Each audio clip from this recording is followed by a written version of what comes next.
बता दें कि बिहार की राजनीति से इस वक्त की एक बड़ी खबर सामने आ रही है। एनडीए में बड़ी टूट की बात कही जा रही है। जीतन राम मांझी ने कैबिनेट पद से इस्तीफा देने की बड़ी बात कह दी है। ये इस वक्त की सबसे बड़ी खबर है। नमस्कार, आप देख रहे हैं आप तक न्यूज। आइए खबर को विस्तार से जानते हैं। उसके पहले चैनल पर नए हैं तो चैनल को सब्सक्राइब करना बिल्कुल ना भूलें। बता दें कि झारखंड और दिल्ली में सीट नहीं मिलने की वजह से जीतन राम मांझी ने एनडीए को बड़ी धमकी देते हुए कहा है कि वो मोदी कैबिनेट जल्द ही छोड़ सकते हैं और बहुत जल्द पार्टी से इस्तीफा दे देंगे। हिंदुस्तान अवाम मोर्चा के प्रमुख जीतन राम मांझी ने मंगलवार को एनडीए में उपेक्षा का आरोप लगाया है। उन्होंने नरेंद्र मोदी कैबिनेट से इस्तीफा देने तक की धमकी दे दी है।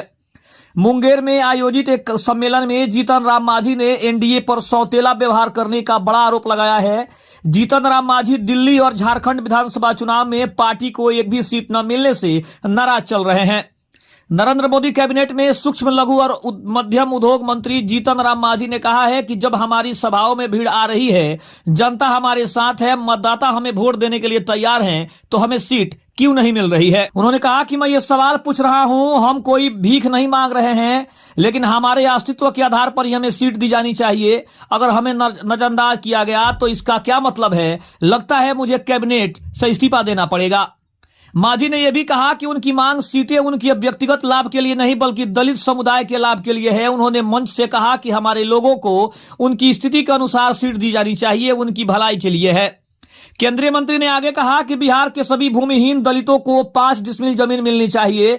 मांझी ने याद दिलाया कि जब वह बिहार के मुख्यमंत्री थे तो उन्होंने 3 डिसमिल जमीन के बदले भूमिहीन परिवारों को 5 डिसमिल जमीन देने का एक बड़ा निर्णय लिया था। इसके अलावा अगर बात करें तो जीतन राम मांझी ने एनडीए को स्पष्ट संदेश देते हुए कहा है कि जो हमारी जनाधार देखना चाहते हैं वे हमारी सभाओं में आए।